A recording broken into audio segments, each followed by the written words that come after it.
dalam rangka mendorong perguruan tinggi dalam merintis dan terus melakukan inovasi-inovasi pembelajaran berbasis jejaring atau network education untuk mewujudkan kebijakan merdeka belajar kampus merdeka, mendukung pencapaian IKU atau indikator kinerja utama perguruan tinggi, dan menjawab tantangan revolusi industri 4.0, Direktorat Jenderal Pembelajaran dan Kemahasiswaan Kementerian Riset, Teknologi, dan Pendidikan Tinggi menyelenggarakan Program Bantuan Pembelajaran Daring Kolaboratif atau PDK tahun 2023. Berikut ini adalah implementasi pembelajaran daring kolaboratif 2023 untuk mata kuliah Perencanaan Geometrik Jalan Raya hasil kerjasama antara Universitas Borobudur Prodi Teknik Sipil dengan Universitas Ikro Buru Prodi Teknik Sipil. Selamat menyaksikan video pembelajaran yang sudah kami susun. Terima kasih. Assalamualaikum warahmatullahi wabarakatuh. Saya Dwinanta Utama, dosen pengampu mata kuliah Perencanaan Geometrik Jalan Raya, kelas hibah pembelajaran daring kolaboratif tahun 2023. Kerjasama antara Prodi Teknik Sipil Universitas Borobudur Jakarta dengan Prodi Teknik Sipil Universitas Ikro Buru. Berikut kami tampilkan video tutorial terkait alinyemen horizontal perencanaan geometrik jalan raya bagian kedua. Di bagian kedua ini hal yang kita akan sampaikan adalah mengenai kemiringan melintang maksimum pada tikungan. Yaitu bila kendaraan melintasi suatu lingkungan dengan bentuk lingkaran, maka kendaraan akan didorong keluar secara radial oleh suatu gaya yang disebut gaya sentrifugal. Nah, gaya sentrifugal ini diimbangi oleh A, komponen berat kendaraan yang diakibatkan oleh kemiringan melintang superelevasi atau superelevasi dari jalan. B, gesekan samping atau side friction antara ban kendaraan dan perkerasan jalan. Sebagai tinjauan terhadap hal tersebut di atas, dibuat suatu pembagian keadaan atau stadium sebagai berikut. Stadium 1 di sini hanya gaya gesekan samping yang mengimbangi atau menahan gaya sentrifugal. Pada stadium ini, perkerasan jalan pada tikungan tidak perlu dimiringkan. Jadi ilustrasi di gambarnya seperti di bagian kanan ini, di mana permukaan dari jalan masih rata atau datar dan kendaraan bergerak dalam tikungan dan masih mengalami keadaan seimbang. Jadi gaya sentrifugal yang mendorong ke arah luar dari tikungan ini diimbangi oleh gaya dari gesekan dengan antara ban dengan perkerasan. Adapun persamaan yang digunakan adalah rumusnya menjadi Fm sama dengan V kuadrat dibagi 127 kali R, di mana V adalah kecepatan rencana dalam kilometer per jam dan R adalah jari-jari tikungan dalam meter. Fm adalah koefisien gesekan maksimum dan G sama dengan gravitasi. Selanjutnya stadium kedua. Di sini hanya kemiringan jalan yang sepenuhnya mengimbangi gaya sentrifugal yang timbul, sehingga tidak akan timbul gesekan. Keadaan ini merupakan keadaan ideal pada tikungan. persamaan atau rumus yang berlaku adalah EM sama dengan V kuadrat dibagi 127 R, di mana EM ini adalah kemiringan melintang maksimum. Kemudian V adalah kecepatan rencana dan R adalah jari-jari tikungan. Pada stadium ketiga, gaya gesekan dan kemiringan melintang bekerja bersama-sama dalam mengimbangi gaya sentrifugal. Jadi, kendaraan mengalami gaya sentrifugal keluar dari lengkungan atau tikungan, dan gaya yang mengimbangi adalah gaya dari kemiringan dan gaya dari gesekan antara ban dengan perkerasan. Di sini rumus yang berlaku adalah EM plus FM sama dengan V kuadrat dibagi 127 R.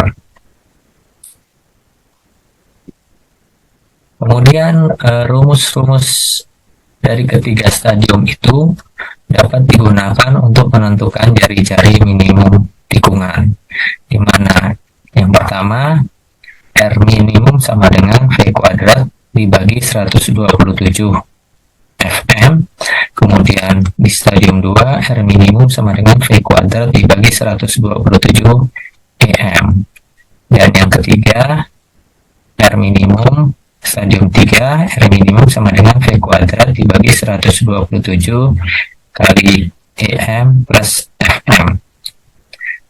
Karena Emax biasanya ditempatkan pada daerah busur lingkaran, sehingga peralihan dari kemiringan normal ke kemiringan maksimum perlu diubah secara berangsur-angsur. Adapun fungsi dari kemiringan normal adalah untuk pengaliran air atau drainase dan biasanya terdapat pada jalan yang lurus. Berikut adalah metode untuk mengubah kemiringan melintang atau superelevasi. Ada 3 cara untuk mengubah superelevasi, yaitu yang pertama, A. Profil sumbu atau as jalan sebagai sumbu putar. Ini umum dipakai di Indonesia. Kemudian yang kedua, B. Tepi dalam sebagai sumbu putar. Dan yang ketiga, cara C, tepi luar sebagai sumbu putar.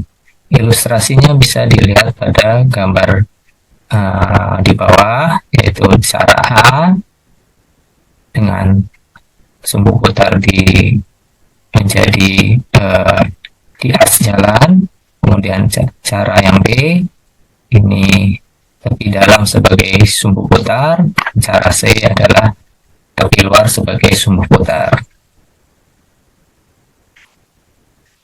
Berikut adalah cara membuat diagram superelevasi, dan nanti perhatikan gambar diagramnya. Yang pertama adalah buat garis E normal atau EN dan Emax relatif. Emax relatif untuk spiral-spiral dalam bentuk titik, sehingga diperoleh titik A dan B. Kemudian, langkah berikutnya adalah hubungkan garis AB sehingga didapat titik C. Langkah ketiga adalah hubungkan titik C dan D seperti pada gambar, di mana sebagian putus-putus. Berikut adalah gambar dari tikungan, gambar dari diagram superelevasi untuk setiap jenis tikungan. Yang pertama adalah untuk tikungan circle. Jadi ini adalah normalnya, garis sumbunya di mana 0%, kemudian ini adalah E normalnya, kemudian ini adalah E relatifnya. Jadi sesuai dengan cara tadi, bahwa ditarik E normal, kemudian dibuat E maksimum relatif, ditarik garis, dapat ditentukan titik A dan B, dan ditemukan titik C, baru kemudian ditarik ke titik D. ya, hingga didapatlah diagram super elevasi. Bagian kanan bawah adalah diagram super elevasi untuk tikungan spiral, circle, spiral. Dan ini angka-angka 1 sampai 1, 2, 3, 4 Romawi adalah potongan-potongan titik di mana akan digambar nanti potongannya. Ya, ini adalah diagram super elevasi, dan gambar kiri atas adalah untuk tikungan spiral-spiral. Di bagian kanan bawah adalah gambar-gambar dari potongan di titik 1 Romawi, yaitu masih dalam kondisi simetris, ya, masih kondisi normal. Kiri dan kanan dari jalan masih simetris. Kemudian pada potongan kedua, bagian luar dari tikungan sudah mulai ditinggikan menjadi 0%, dan bagian dalam dari tikungan masih mempunyai kemiringan E normal. Di potongan ketiga, kemiringan jalan sudah seluruhnya sesuai dengan E normal, baik di bagian dalam maupun ke bagian luar tikungan. Dan pada titik 4 di sini kemiringannya sudah mencapai E max, ya, E maksimum relatif. Ini ilustrasi dari potongan melintang jalan, ya. Kemudian, nah, ini adalah transisi dari super elevasi, ya. Di sini kondisi di mana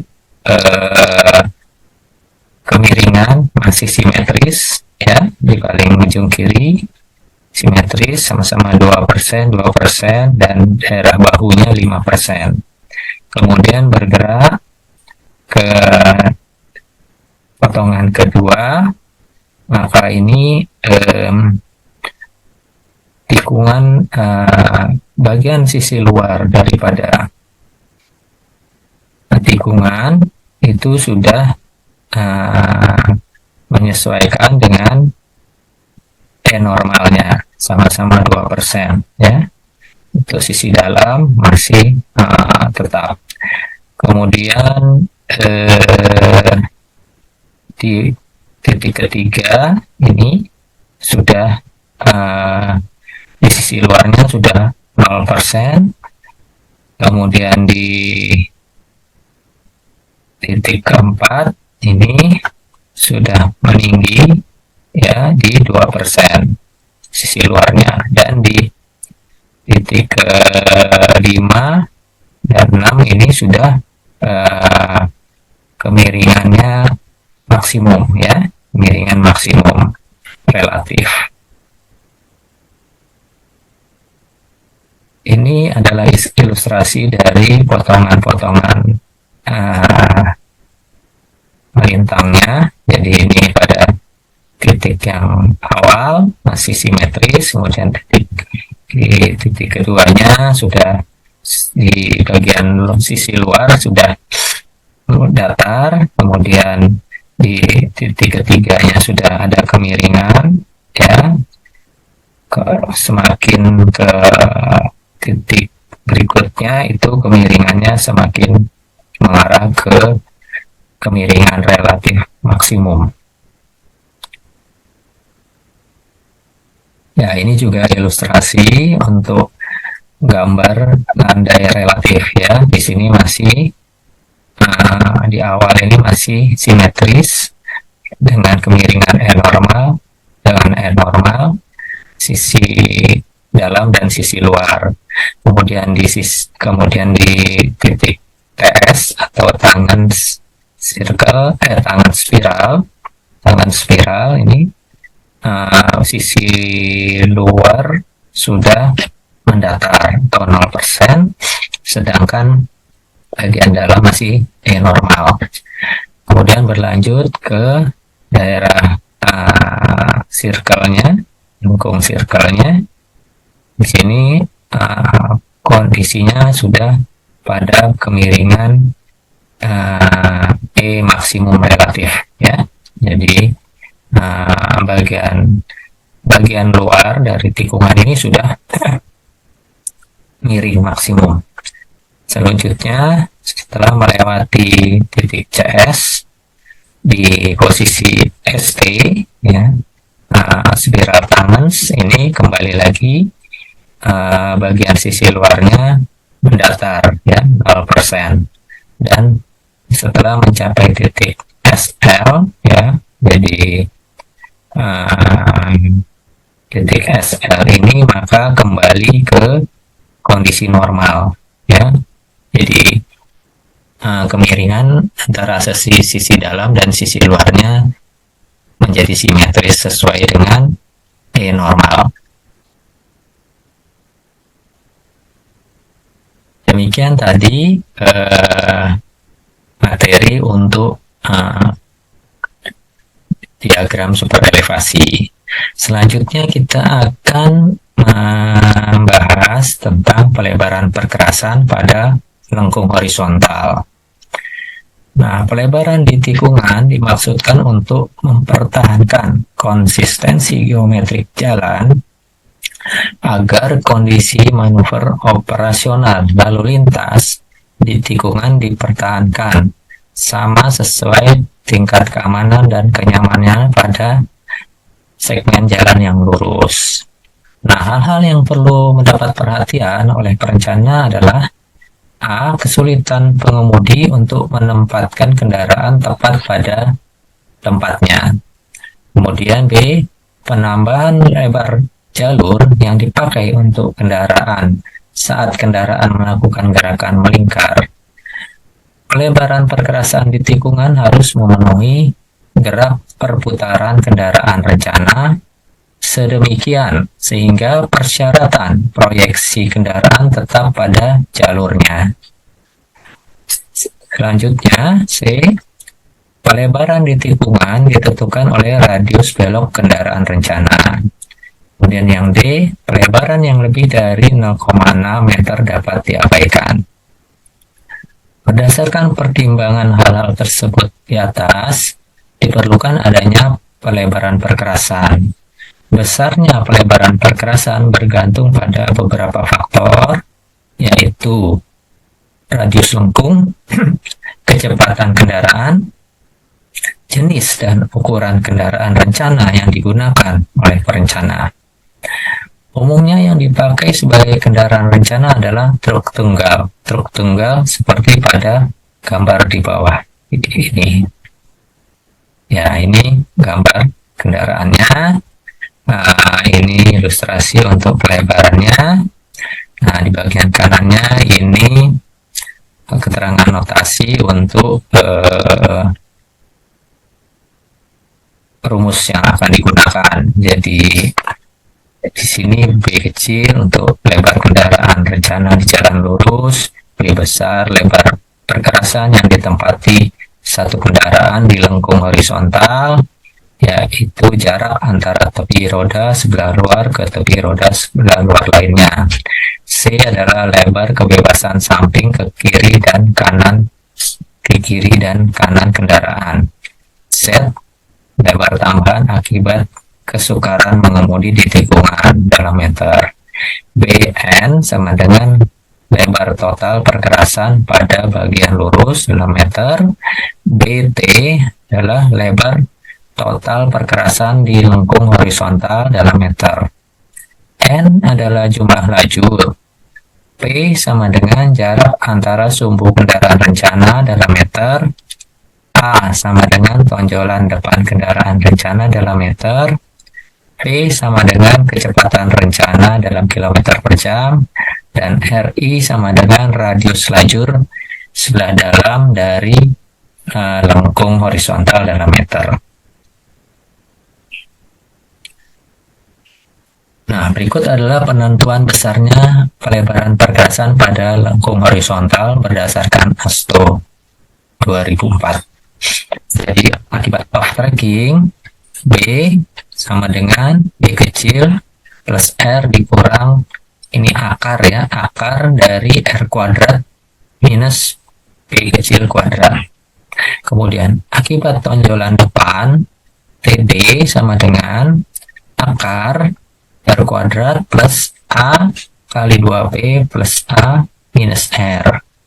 Kemudian akibat kesukaran mengemudi di tikungan, Z sama dengan 0,104 V dibagi akar R. Kemudian lebar pergerasan total di tikungan menjadi BT sama dengan N dikali B plus C ditambah N dikurang 1 TD plus Z. Tambahan lebar pergerasan di tikungan adalah delta B sama dengan BT dikurang PN. Pelebaran pada lengkung horizontal harus dilakukan perlahan-lahan dari awal lengkung ke bentuk lengkung penuh dan sebaliknya, agar memberikan bentuk lintasan yang baik bagi kendaraan yang hendak bermanuver memasuki lengkung atau meninggalkannya. Pada lengkung lingkaran sederhana tanpa lengkung peralihan, pelebaran pergerasan dapat dilakukan di sepanjang lengkung peralihan fiktif, yaitu bersamaan dengan tempat perubahan kemiringan melintang. Pada lengkung dengan lengkung peralihan tambahan, lebar pergerasan dilakukan seluruhnya di sepanjang lengkung peralihan. Jarak pandang dan daerah bebas samping pada lengkung horizontal. Jarak pandang pengemudi kendaraan yang bergerak pada jalur tepi sebelah dalam seringkali terhalangi atau dihalangi oleh gedung, tan kayu, tebing, galian, dan lain-lain ya. Karena banyaknya penghalang yang mungkin terjadi dan sifat-sifat yang berbeda dari masing-masing penghalang, sebaiknya setiap faktor-faktor yang menimbulkan halangan tersebut ditinjau sendiri-sendiri. Oleh sebab itu, untuk menjaga kenyamanan dan keamanan pengemudi, perlu ditentukan jarak pandang henti minimum berdasarkan daerah bebas samping di bagian dalam tikungan di sepanjang lengkung horizontal tersebut. Penentuan batas minimum jarak antara sumbu lajur sebelah dalam ke penghalang ditentukan berdasarkan kondisi dengan jarak pandang lebih kecil daripada panjang lengkung horizontal. Kondisi yang menentukan jarak daerah bebas samping dalam proses desain A, yaitu jarak pandang lebih pendek dari panjang lengkung horizontal, atau JH lebih kecil dari LC. B, jarak pandang lebih panjang dari panjang lengkung horizontal, atau JH lebih besar dari LC. Penentuan batas minimum objek penghalang pandangan atau daerah bebas samping di tikungan berdasarkan kondisi simetris untuk JH lebih kecil dari LC seperti pada gambar di bawah ini, dan hanya diperhitungkan untuk bentuk lingkaran sederhana. Ini adalah ilustrasinya. Jarak pandang lengkung LC, dan ini adalah jarak pandangan henti JH, di mana kondisinya daerah bebas samping pada kondisi JH lebih kecil dari LC, jarak pandangan lebih kecil dari panjang lengkung. Adapun persamaan jarak daerah bebas seperti dalam rumus berikut.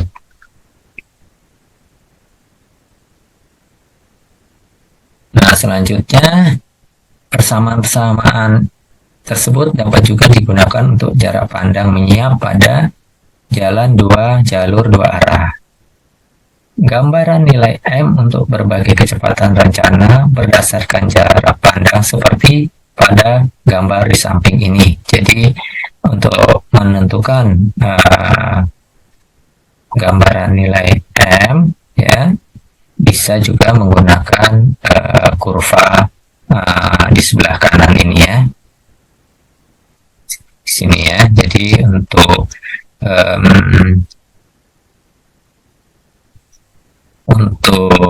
sumbu vertikalnya adalah radius jari-jari, sumbu lajur sebelah dalam. Kemudian untuk sumbu horizontalnya adalah daerah bebas samping ke sumbu lajur sebelah dalam. Jadi ini bisa juga digunakan untuk menentukan besarnya jarak daerah bebas samping ke sumbu lajur sebelah dalam atau M, ya, dalam meter. Demikian materi yang bisa kami sampaikan. Semoga bermanfaat dan bisa menambah pengetahuan kita bersama. Sekian, terima kasih atas perhatiannya. Assalamualaikum warahmatullahi wabarakatuh.